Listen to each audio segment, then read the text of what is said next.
Many instructional designers and learning teams add narration to their e-learning experiences because they want to bring up that production value and make the experiences more accessible. These good intentions, however, don't always lead to very great results, and that's why in this video, we'll talk about how you might be able to create a better learning experience on a smaller budget.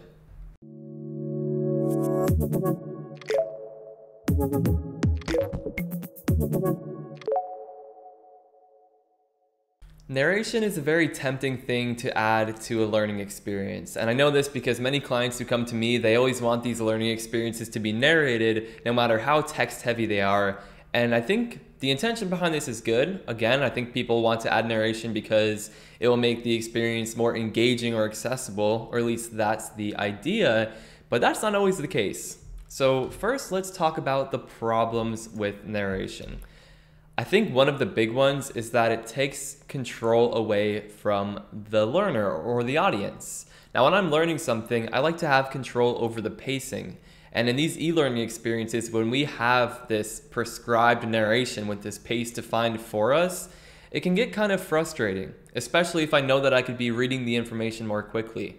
YouTube has one way to deal with this, and that's controlling the pacing. Now you can watch this video at 1.5 times speed or 2 times speed, or you could even slow it down to half speed. So depending on how technical or difficult the content is that you're engaging with, or depending on your accessibility needs, you can change that pace. Now this feature is missing from most e-learning authoring software, so that narration and that predefined pace can be really frustrating for people.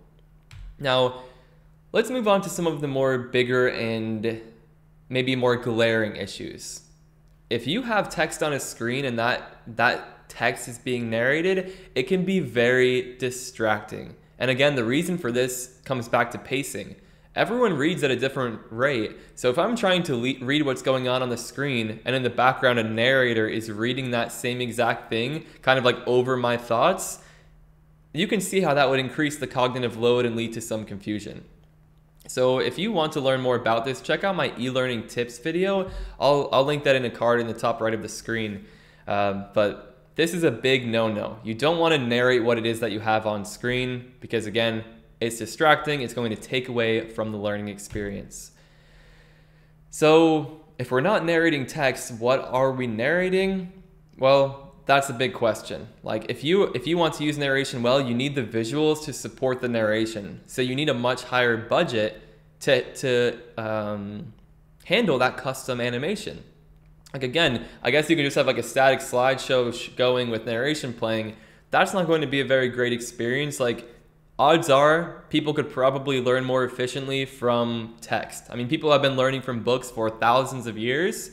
So there's no harm in making something text-based. But if you do have a high budget, well, let's look on this next slide about when you may want to use narration. So the first and most important case is when you are describing complex visuals or animations. This is the time when, this is the most compelling learning situation where you would want to use narration. So for example, if I am looking at this really complex graphic of how my heart works or how a car engine operates, it's going to be really hard to try to take all of that in visually and then at the same time try to read what's going on text. The reason for this, it stems from cognitive information processing. Like our auditory channel is different from our visual channel. So whatever we're processing visually, it's much easier to overload that by adding text on the screen and making us process even more visually than telling us what's happening auditorily so that we can hear whatever we're looking at being explained. If I'm not explaining that in great depth, look into Mayer's principles. I will also link that video, and this is a really good concept to understand. So if it is something complex, use narration to explain it. The other time when you might want to use narration is when you're creating this really high value animated experience where emotional nuance is important. So again, the high value piece is key because you need the animation to support the narration. We need something happening on the screen so that we're not staring at one visual for 30 seconds while someone's talking at us essentially, because we're probably going to get distracted because there's not enough happening in front of us to keep our attention. So if you have the budget to support that animation, that's a good time to go ahead with narration. And emotional nuance, I say that because you can definitely make an experience more immersive with voice actors, because it can draw people into the experience better and make it more emotional. If you're explaining something technical, you really don't need that emotional nuance, as you can imagine. So I hope that makes sense. If you have any questions about either of these things we just mentioned, definitely drop a comment and I'd be happy to talk about this further. So let's do a quick quiz. I mean, we talked about when we don't want narration. We talked about when we may need narration. So let's see where you're at with this and try your best to answer a few questions. So let's say that you're designing a text-heavy e-learning experience with real photos as supporting imagery. Do we want to use narration here? Pause the video if you need to think about it. But the answer is no. We would not want to use narration here. If we're using real photos, like stock imagery, images of people standing around, and if this is text-heavy, adding narration is just going to make this a bit more distracting. Now, if we're going to rethink this whole experience as a narrated experience and we're going to make sure we have the visuals and animation to support it, that's a different story. But if we're just adding narration on top of a text-heavy experience, it's not going to result in a good end product or a good experience for the end user. Okay, next scenario.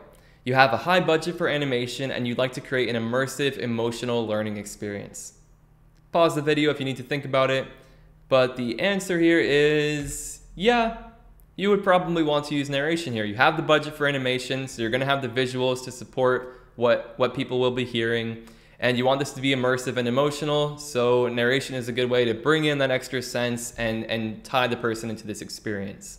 So yeah, why not? This would be a good time to use narration. Now let's say that you're designing an e-learning experience that teaches people how to use a complex financial planning app. Pause this video if you need to, but in this case, yes, once again, we would want to use narration here. And the reason is because this complex financial planning app, if there's a lot going on in the software and a lot of different things we need to pay attention to visually, it's going to be difficult to also pay attention to words on the screen that are telling us what those features do or which features to look at next. So when we can just use our eyes to look at the app itself, and we can use narration to tell us what's going on in the app or direct us to look at the certain pieces that we need to look at of the app, it becomes a much more approachable learning experience and much less overwhelming. So keep that in mind, read up on that dual processing theory if this is still sounding a little bit confusing. And finally, you would like to make your text-heavy e-learning course more engaging and accessible. Pause the vid if you need to, but if you thought that you would want to add narration here to make this course more engaging and accessible, you would be not so correct. Because again, narration does not automatically equal engaging and accessible. When it comes to accessibility, screen readers exist for a reason, and screen readers do a good job at reading text, and the person who uses the screen reader has full control over the pacing and the speed at which that text is read. So forcing pre-recorded narration onto people is usually not the best learning experience.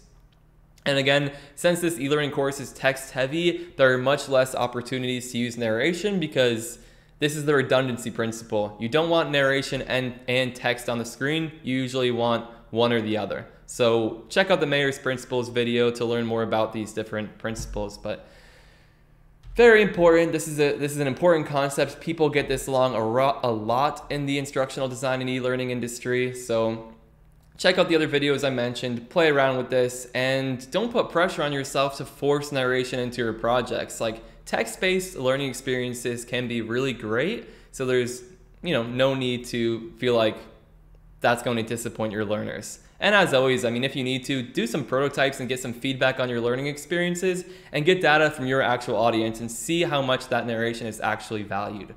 So again, ask any questions in the comments below, give this video a thumbs up if you enjoyed it, and I will see you in the next video.